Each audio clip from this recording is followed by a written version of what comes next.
திருநெல்வேலி மாவட்டம் ராதாபுரம் அருகில் உள்ள விஜயாபதி என்னும் கிராமத்தில் வீற்றிருக்கும் விஸ்வாமித்திரர் பித்ரு முதலான 64 தோஷங்களையும் போக்க வல்லவர்.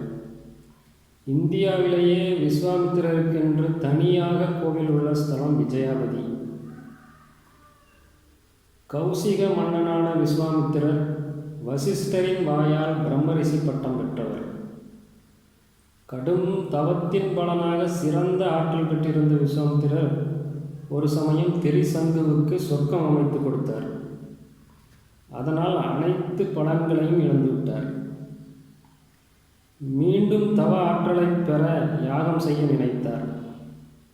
அப்படி அவர் யாகம் செய்ய தேர்வு செய்த இடம்தான் விஜயாபதி.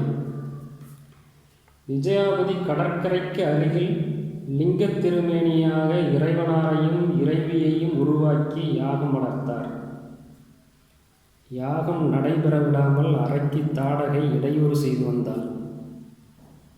அவளை அழிக்க ராமர் லட்சுமணர் இருவரது உதவியும் நாடினார் விஸ்வாமித்திரர். இருவரும் தாடகையை அழித்து யாகம் தொடர்ந்து நடைபெற உதவி புரிந்தனர். யாகத்தின் முடிவில் இறைவனாரும் இறைவியும் தோன்றி, இழந்த சக்திகளை மீண்டும் பெற்றுவிட்டாய் நீ. காசிக்கு சென்று உன்னை சபித்த வசிஷ்டரின் வாயாலேயே ரிஷிகளில் உயர்ந்த பட்டமான பிரம்மரிஷி பட்டத்தை பெறுவாயாக என்று அருள்பாலித்தனர். மேலும் நீ தவம் புரிந்த இந்த இடத்துக்கு வருவோர்களுக்கு தோல்வி என்பதே வராது என்றும் அருள்பாலித்தனர். விஜயம் என்றால் வெற்றி, பதி என்றால் இடம். விஜயாபதி என்றால் வெற்றிக்கான இடம் என்று பொருள். இங்கு விஸ்வாமித்திரர் கடற்கரையை நோக்கி கையில் கமண்டலத்துடனும் கழுத்தில் ருத்ராட்ச மாலையுடனும் கம்பீரமாக அமர்ந்துள்ளார்.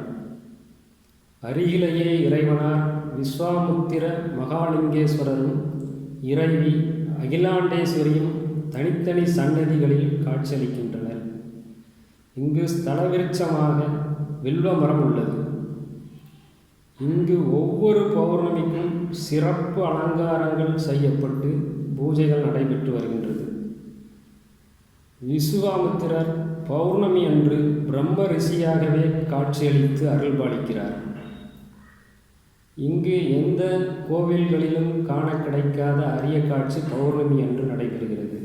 அது என்னவென்றால், இங்கு வரும் பக்தர்கள் அனைவரது கரங்களாலும் விஸ்வாமித்திரரின் அருகில் சென்று மலர்களை தூவி வணங்குமாறு கோவில் நிர்வாகத்தினர் அழைக்கின்றனர்.